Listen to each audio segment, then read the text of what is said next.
Europe 1 13h. Merci de nous rejoindre. Vous écoutez Céline Giraud de 13h à 14h sur Europe 1. Vous réagissez au 01 80 20 39 21.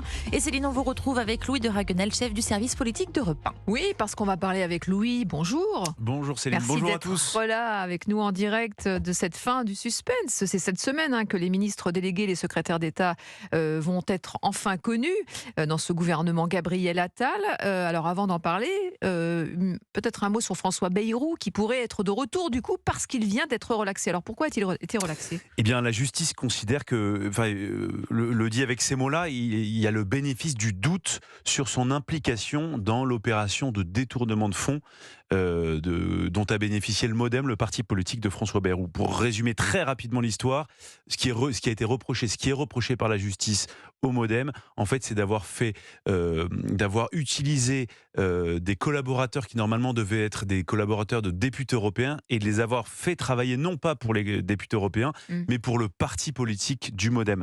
Donc il y avait 11 personnes qui étaient inculpées. Il y en a 3 qui ont été relaxées. Les autres donc, ont été condamnés la plupart du temps avec des peines avec sursis.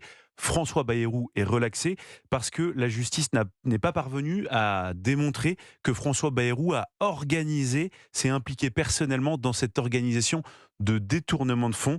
Donc, n'étant pas en mesure d'apporter cette preuve, François Bayrou, de son côté, clamait son innocence, disait qu'il était très étranger soulagé. Ouais, il à pleurait tout tout à l'heure. cela. Il pleurait.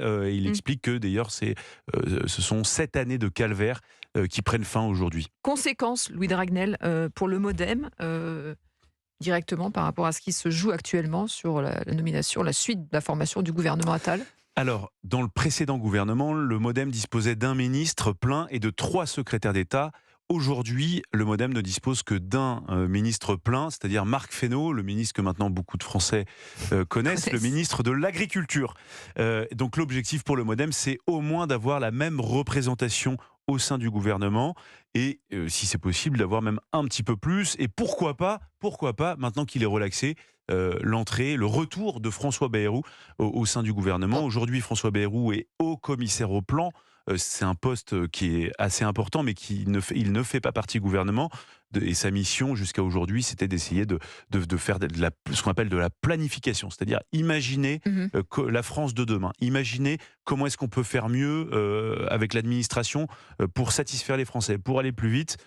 Et on sait que François Bayrou n'est pas passionné par sa tâche et qu'il aimerait beaucoup retrouver une fonction ministérielle. Il était ministre de la Justice, on le rappelle, il y a 7 ans déjà. Absolument. Un purgatoire. Après ce purgatoire, ce long chemin pour lui, où est-ce qu'il pourrait justement faire son retour ? On parle de lui au ministère de l'Éducation nationale ?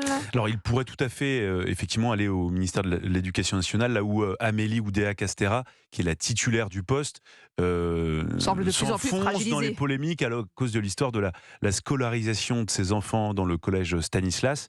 Et il y a beaucoup de gens, en tout cas au sein du gouvernement, et même à l'Élysée et à Matignon, qui considèrent qu'elle n'est plus en mesure d'exercer sereinement ses fonctions, de conduire les réformes pour lesquelles elle a été nommée, puisque chaque fois qu'elle prend la parole, elle n'arrive pas à sortir de cette polémique sur la fameuse scolarisation de ses enfants. Donc selon vous, Louis de Raguenel, Amélie Oudéa-Castéra est très fragilisée, elle pourrait quitter ce gouvernement, et pourquoi pas l'arrivée donc de François Bayrou. Pourquoi pas l'arrivée de François Bayrou, sachant que François Bayrou a aussi une autre fenêtre de tir au fond de la tête et sans doute au fond du cœur, c'est la prochaine élection présidentielle de 2027. Emmanuel Macron ne peut pas se représenter.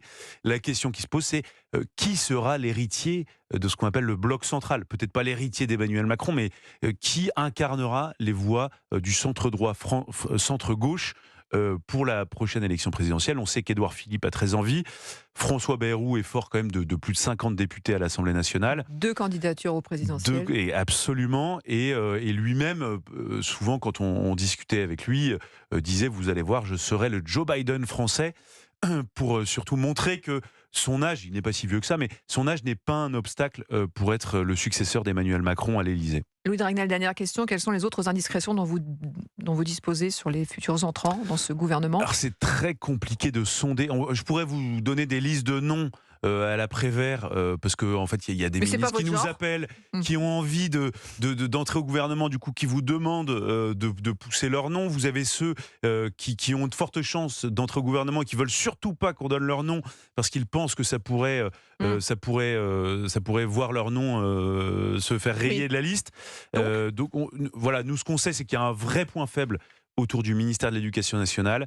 Donc on sait Sacha que, Houlier, par voilà, exemple, au sport, alors, c'est un nom qui circule. aujourd'hui, On il y entend. a 15 ministres pleins et l'objectif, c'est de faire entrer 15 nouveaux ministres délégués et secrétaires d'État, donc sur des thématiques très précises.